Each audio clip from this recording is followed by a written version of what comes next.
This holiday season, I used to take a job with the local run of the Polar Express. It's basically a 2-hour train ride to the North Pole with singing, acting as I dance along with hot chocolate and cookies. I had never encountered a neckbeard until one boarded my train that night.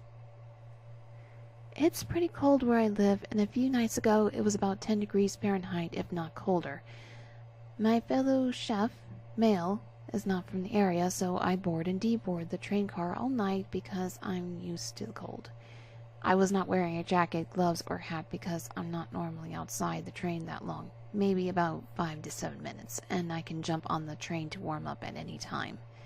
So this story begins with my first run of the evening. I jump off the train to greet guests and have fun, silly conversations with them. Since it's after Christmas, I'm basically asking how everyone's holiday went as I go down my line. I get to one family, almost last in line. I'm just talking to these 3 kids, then I notice these feet walk up behind them. At the same time, the strong mix of odors hit me. It's that smell of someone not knowing what soap is, so they have bathed in Axe body spray. I look up. My eyes meet a full, true neckbeard, which I honestly did not think existed anymore. He had on a red, decked-out Christmas fedora. I thought I was dreaming when he tipped his fedora and creepily smiled at me. Luckily, I was saved by the conductor, who announced over the speaker that it was time to board. I hurried back to the beginning of my line and prayed that something would be wrong with their tickets, and I mean like they had the wrong car, date, or time. But when his family came up, nothing, and he boarded my car with the rest of his family.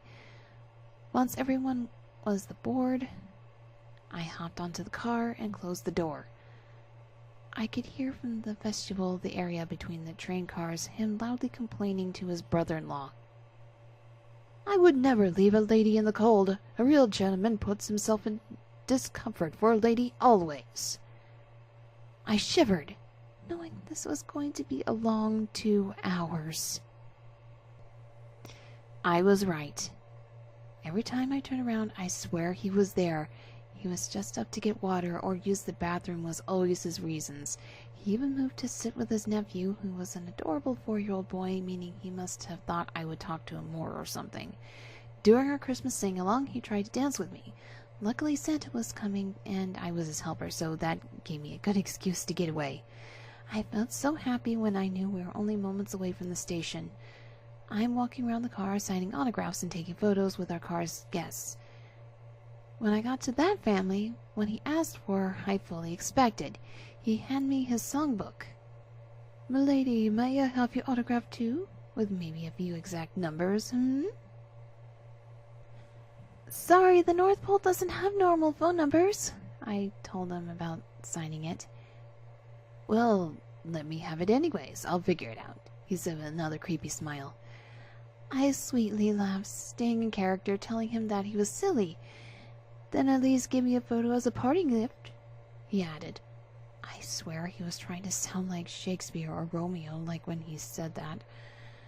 Probably the biggest mistake of the night, but it's what we do. He basically pulled me onto the seat in front of him, put his arms around me, and tried to get me to lean back on him. I resisted and made the comment, "We need to hurry up. I've got to go get ready to deboard the car." His sister, who was taking it, just snapped one, and I jumped up, thanked them for coming, and ran to the vestibule. Luckily, he pretty much ignored me when his family deboards.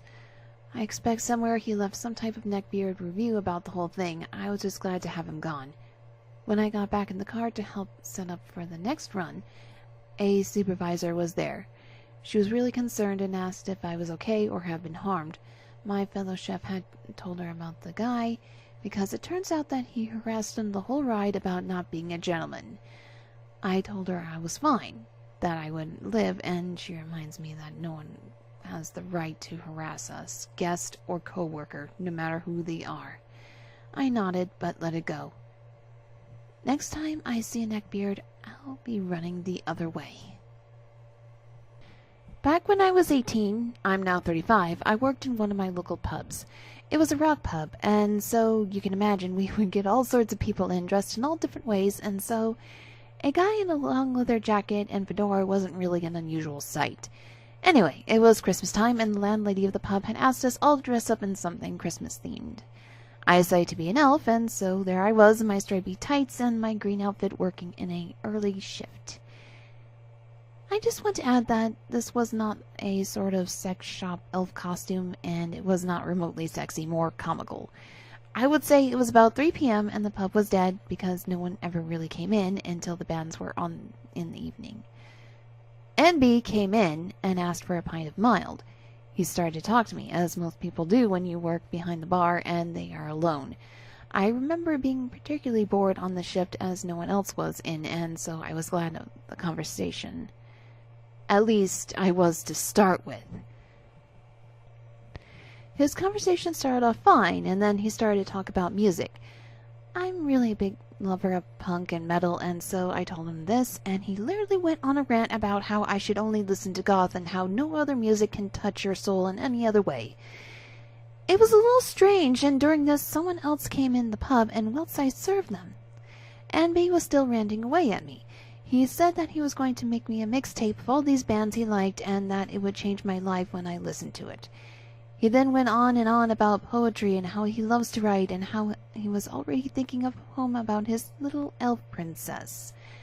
I laughed and said something like, "I take it you like elves and stuff then."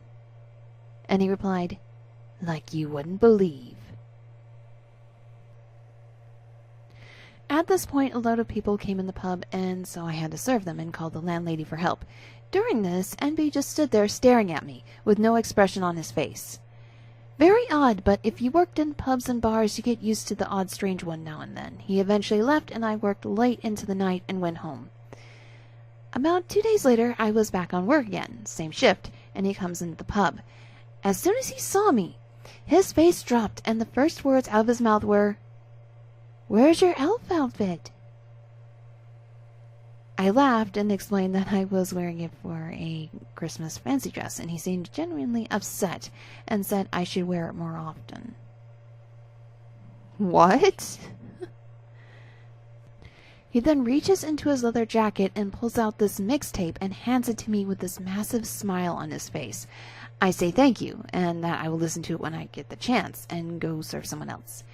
He starts to excitedly tell me about the songs on there and to read the note inside. It was busy on this day, and so I could not give him the attention he wanted, and this seemed to aggravate him a lot. He kept drinking, and then he started to get a bit funny with me, asking why I served the better-looking dudes quicker than him. I was getting a bit pissed off with him, too, because whenever I walked to his side of the bar, he would snap his fingers at me and say, "Oi, elf," or "Come and talk to me." I always been the polite sort, and so I would just say, "I will when I get the chance," or something.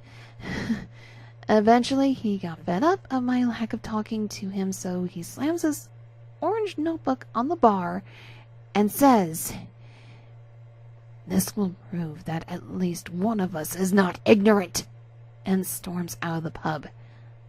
I move the book off the bar and forget about it until the end of the shift. Once I start to clean up, I see the book and sit down to have a look at it. And I shit you not, he had written a full book of poems all about me. There must have been about 60 poems in there. Some were about me being his elf princess and living together in some fantasy forest. Some were about me being his war bride. How random. Some were about how my eyes are so green they can hypnotize minds, and I remember one being very dark, and about him and I being two lost souls trapped in the underworld, destined to be together but under Satan's rule. Again. What? It was the weirdest shit I have ever read. I wish I still had this book to prove its existence, but I kept it for a bit to show people, and I think I just wanted to get rid of it after a while because it was so bizarre. And he had also drawn some weird symbols on the front of it. Then there was the tape. I never listened to it, but there was a note inside on each which he had written a line on each song tape that reminded him of me. This jerk had met and spoken to me once. On our third and final encounter, he sauntered in the pub and asked me if I had listened to his tape yet. I said that I had not, and he pulled his face and said that I should because he had put a lot of effort into it and it is unfair of me to be so disrespectful. The landlady had stood next to me, and she knew about the poems and the tape and how creepy it all was, and so told him that he was making her staff feel very uncomfortable, and if he was going to stop. I cannot remember the exact words that were exchanged, as this was many years ago, but I remember him saying that I was his girlfriend. I was so confused and afraid at this point that I asked the landlady to get rid of him. She did, and she barred him from ever coming back. I still have a couple of maids who call me Elf to this day. Cheers, guys! When I was 15, so last year at the time of posting this, I downloaded this app for gamers. It was like Facebook, but for gamers. I had just finished linking my Discord in hopes to make a new gaming buddy, and not even an hour later, this guy with the name Toasty messaged me on Discord. We started talking, and I got excited because I had just discovered online gaming and wanted to play with someone. We played some Gmod for a while before he added a few of his friends and his girlfriend to the call. We played for another hour before I had to go. Everything was normal until he asked me to date him. I thought it was a joke at first, but then he asked me if he could have my soul so I would be his. When I said no, he said he would kill himself and went on a rant about how he has 3 personalities. I stopped talking to him for a bit and could not go on Steam because he would know I was online. During that time, I experimented with weed for the first time. When I told him about that after we started talking again, he freaked out, started calling me trashy, and said a lady should not smoke marijuana, and stopped talking to me completely. His girlfriend messaged me later and said I should apologize to him and I should make up by giving him my soul. I blocked them both after that. I'm still good friends with one of the other people I met through him, who is just a couple of years older than me, and is a good friend and does not freak out over every little thing I do. From what I was told, the guy called Toasty was planning on moving to my home state to see me so we could be together. After that, I made a new Discord just to be safe. I did not want to risk him finding me again.